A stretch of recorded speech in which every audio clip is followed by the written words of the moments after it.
இந்திய பொருளாதாரத்தில் பொது மற்றும் தனியார் துறைகளின் பங்குகளை எந்த கருத்து வழிநடத்தியது? ஏ. அரசின்மை முதலாளித்துவம். பி. சமதர்மக் கோடுகள். சி. தடையற்ற சந்தை கொள்கைகள். டி. வணிகவாதம்.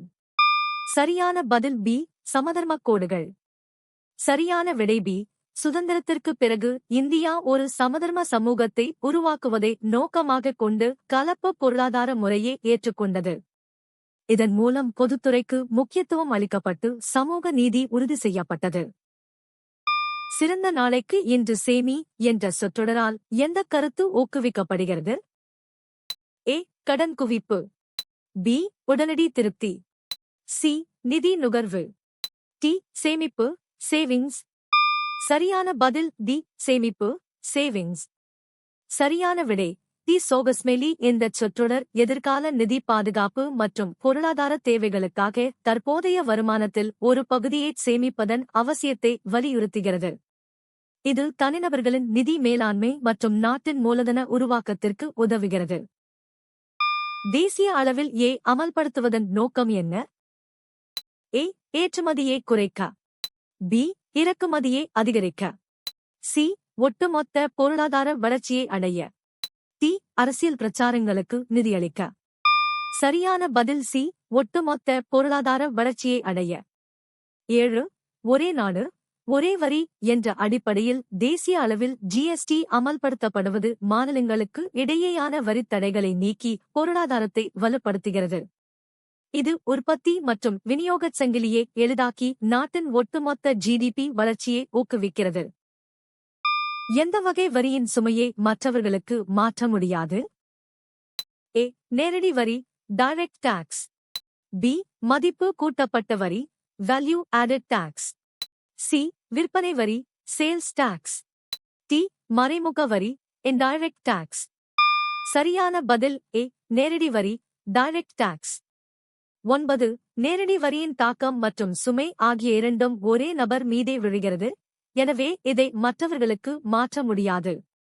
வருமான வரி மற்றும் நிறுவன வரி ஆகியவை இதற்குச் சிறந்த உதாரணங்களாகும். எந்த வகை வரி அமைப்பில் வரி அடிப்படை அதிகரிக்கும் போது வரி விகிதமும் அதிகரிக்கிறது? ஏ. மறைமுக வரி இன்டைரக்ட் டாக்ஸ். பி. வளர்விகித வரி புரோகிரசிவ் டாக்ஸ். சி. தேய்வு விகித வரி ரிக்ரெசிவ் டாக்ஸ். டி. விகிதாசார வரி ப்ரொபோர்ஷனேட் டாக்ஸ். சரியான பதில் பி. வளர்விகித வரி புரோகிரசிவ் டாக்ஸ்.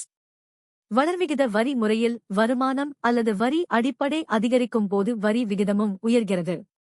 இந்தியாவில் உள்ள தனிநபர் வருமான வரி இதற்கு ஒரு சிறந்த உதாரணமாகும். மறைமுக வரி என்பது பொருட்கள் மற்றும் சேவைகளின் மீது விதிக்கப்படும் வரியாகும். பொருளாதார வளர்ச்சியை பொருளாதார வளர்ச்சியின் ஒரு அம்சமாக யார் பார்க்கிறார்? ஏ. நிதி ஆய்வாளர்கள் financial analysts. B. Amartya Sen Amartya Sen. C. ஐக்கிய நாடுகள் சபை யுனைடெட் நேஷன். டி. புள்ளியியல் வல்லுநர்கள் ஸ்டாட்டிஸ்டிசியன்ஸ். சரியான பதில் பி. அமர்த்தியா சென் அமர்த்திய சேன். சரியான விடை பி. சோகஸ்மெலி நோபல் பரிசு பெற்ற அமர்த்தியா சென் பொருளாதார வளர்ச்சியை எகனாமிக் growth பொருளாதார மேம்பாட்டின் எகனாமிக் டெவலப்மெண்ட் ஒரு பகுதியாகவே கருதுகிறார். சரக்கு மற்றும் சேவை வரியை ஜிஎஸ்டி வசூலிக்கும் பொறுப்புள்ள அரசாங்க அமைப்பு எது? ஏ. மாநில அரசு. பி. உள்ளாட்சி அமைப்பு. சி. மாநகராட்சி. டி. மத்திய அரசு. சரியான பதில் டி. மத்திய அரசு. சரியான விடை டி. சோகஸ்மெலி ஒருங்கிணைந்த சரக்கு மற்றும் சேவை வரி ஐஜிஎஸ்டி மற்றும் மத்திய சரக்கு மற்றும் சேவை வரி சிஜிஎஸ்டி ஆகியவற்றை வசூலிக்கும் அதிகாரம் மத்திய அரசிடம் உள்ளது. வசூலிக்கப்படும் வரியே அரசியலமைப்பு விதிகளின்படி மத்திய மற்றும் மாநில அரசுகள் பகிர்ந்து கொள்கின்றன. நாட்டில் உள்ள ஒவ்வொரு அரசியல் கட்சியும் என்ன செய்ய வேண்டும்? ஏ. உச்சநீதிமன்றத்தில் பதிவு செய்ய வேண்டும். பி. பிரதமர் அலுவலகத்தில் பதிவு செய்ய வேண்டும். சி. நாடாளுமன்றத்தில் பதிவு செய்ய வேண்டும். டி. தேர்தல் ஆணையத்தில் பதிவு செய்ய வேண்டும். சரியான பதில் டி. தேர்தல் ஆணையத்தில் பதிவு செய்ய வேண்டும். 6. சரியான விடை டி. சோகஸ்மெலி இந்திய தேர்தல் ஆணையம் இசிஐ அரசியல் கட்சிகளை பதிவு செய்து அவற்றுக்கு தேர்தல் சின்னங்களை ஒதுக்குகிறது. மக்கள் பிரதிநிதித்துவ சட்டம் 1951 இன் படி அனைத்து கட்சிகளும் இங்கு பதிவு செய்வது கட்டாயமாகும். எந்த துறை வேலை பாதுகாப்பு மற்றும் பிற நன்மைகளை வழங்குவதாக விவரிக்கப்படுகிறது? ஏ. ஒழுங்கமைக்கப்பட்ட துறை ஆர்கனைஸ்ட் செக்டர். பி. கிராமப்புறத்துறை ரூரல் செக்டர். சி. ஒழுங்கமைக்கப்படாத துறை அன்ஆர்கனைஸ்ட் செக்டர். டி. முறைசாரா துறை இன்ஃபார்மல் செக்டர். சரியான பதில் ஏ. ஒழுங்கமைக்கப்பட்ட துறை ஆர்கனைஸ்ட் செக்டர். 4.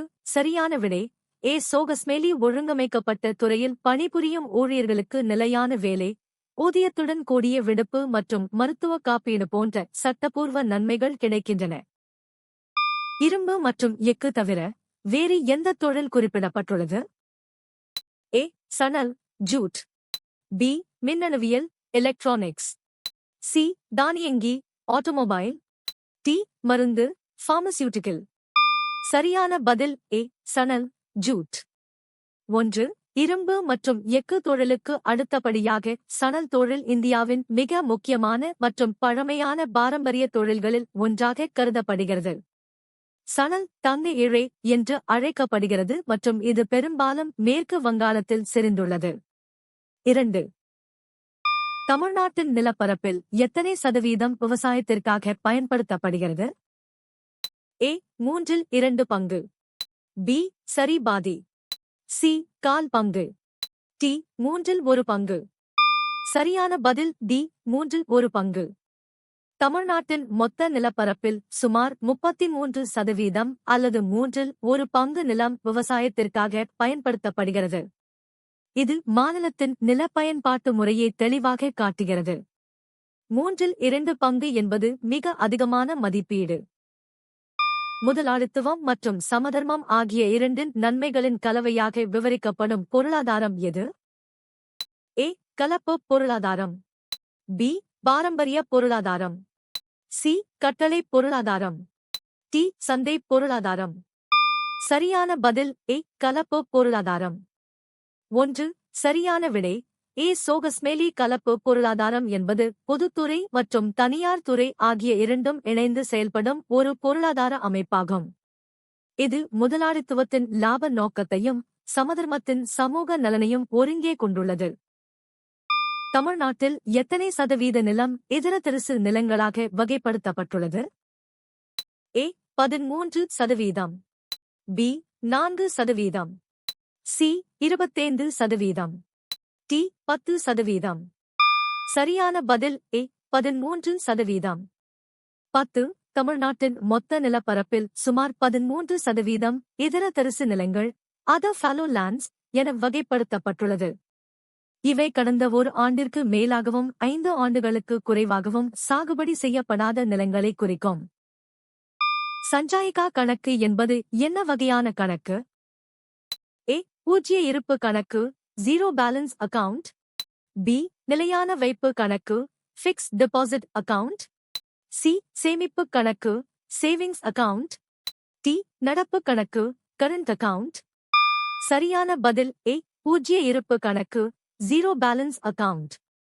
சரியான விடை ஏ. சோகஸ்மேலி சஞ்சாயிகா என்பது மாணவர்களிடையே சேமிப்பு பழக்கத்தை ஊக்குவிப்பதற்காக உருவாக்கப்பட்ட ஒரு பள்ளி அளவிலான சேமிப்பு திட்டமாகும்.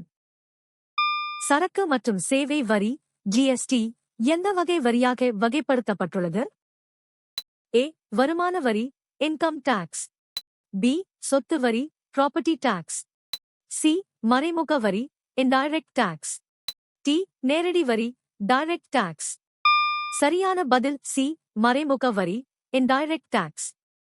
5. ஜிஎஸ்டி. ஜிஎஸ்டி என்பது பொருட்கள் மற்றும் சேவைகளின் விநியோகத்தின் மீது விதிக்கப்படும் ஒரு விரிவான மறைமுக வரியாகும்.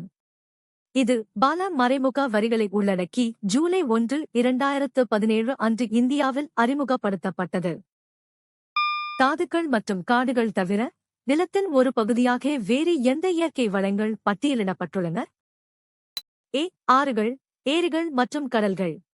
பி. சாலைகள் மற்றும் இரயில்வே. சி. வாகனங்கள் மற்றும் இயந்திரங்கள். டி. வானளாவிய கட்டிடங்கள் மற்றும் பாலங்கள். சரியான பதில் ஏ. ஆறுகள் ஏரிகள் மற்றும் கடல்கள். சரியான விடை சோகஸ்மெலி பொருளாதாரத்தில் நிலம் என்பது இயற்கை இலவசமாக வழங்கிய அனைத்து வளங்களையும் குறிக்கும். இதில் நீர்நிலைகளும் அடங்கும்.